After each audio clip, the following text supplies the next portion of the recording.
Donc aujourd'hui, c'est la semaine européenne pour le handicap. Donc là, on a fait une journée spécialement pour ça. Ce matin, j'ai fait découvrir trois activités qui étaient donc la privation des jambes pour se rendre compte comment c'est de se déplacer en fauteuil. Donc de voir comment il fallait arriver à faire pour progresser, pour ouvrir une porte, déplacer dans le bureau et aussi aller dans la cuisine et arriver à se servir à manger. Après, j'ai fait une deuxième activité où là, c'était dans une pièce où en fait il fallait arriver à faire un parcours pour donc explorer la pièce, savoir ce qu'il y avait sur les tables, donc les différents objets qui avaient été disposés, que ça soit juste au toucher ou alors à l'odorat. Petit parcours en immersion pour les malvoyants. Du coup, on a trouvé ça très intéressant, très ludique. Puis on a essayé de deviner sur les tables et sur le parcours les objets qui étaient présents. C'est quasi impossible pour quelqu'un qui n'est pas entraîné.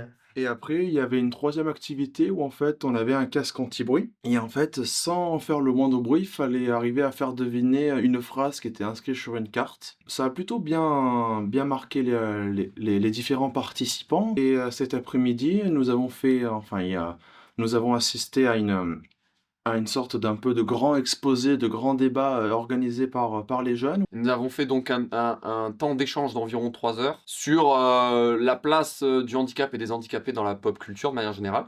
Et on en a profité pour digresser sur différents sujets liés au handicap, notamment le harcèlement. Chacun, tour à tour, a partagé soit son expérience, soit a présenté un film ou une œuvre, par exemple des acteurs handicapés ou juste une histoire basée sur des gens handicapés. On a parlé de la place des acteurs qui jouent des rôles handicapés sans l'être vraiment. Et certaines histoires de certaines personnes m'ont quand même touché au plus profond de mon cœur. Donc c'est mignon. Certains qui n'osaient pas parler sont arrivés à s'exprimer. Il y a eu beaucoup d'émotions et c'est vrai que je pense que cette journée n'a été que bénéfique et a permis à se rendre compte qu'en fait chacun avait vraiment eu un passé différent dans la scolarité. Ils pensaient être plus seuls que ce qu'ils pensaient alors qu'en fait non, ils avaient plein de personnes qui étaient un peu comme eux et que je pense que ça va créer pas mal de liens et qui vont garder contact les uns avec les autres. Et le duo D, donc ça fait plusieurs années que ça existe à la mission locale. Je n'avais jamais eu l'occasion de me proposer pour accueillir une personne. Donc du coup, je me suis dit, allez, ben, c'est l'année ou jamais, donc allons-y. Et puis, donc Christine est arrivée ce matin. Nous avons passé une journée fort sympathique.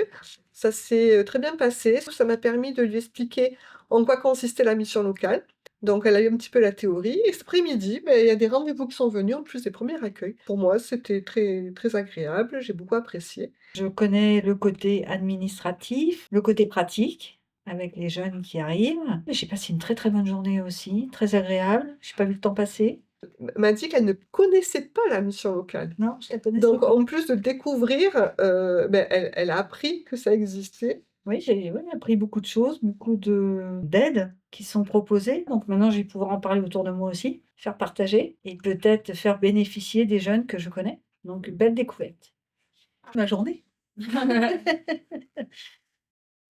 On en a un qui est de, si on arrive à avoir le matériel pour, d'adapter la mission locale pour qu'elle soit totalement accueillante et accessible à tout ce qui est problème de vue, que ça soit un peu la différence avec les couleurs, donc le daltonisme, ou alors surtout le fait de y voir moins bien avec des systèmes en braille et des signalétiques vraiment spécifiques pour que de ce côté-là, la mission locale soit le plus ouverte possible. En sachant que quand on a fait le fauteuil roulant, on a pu remarquer que les locaux étaient quand même déjà assez bien adaptés, qu'il n'y avait pas grand-chose à faire pour qu'un fauteuil roulant puisse bien se déplacer.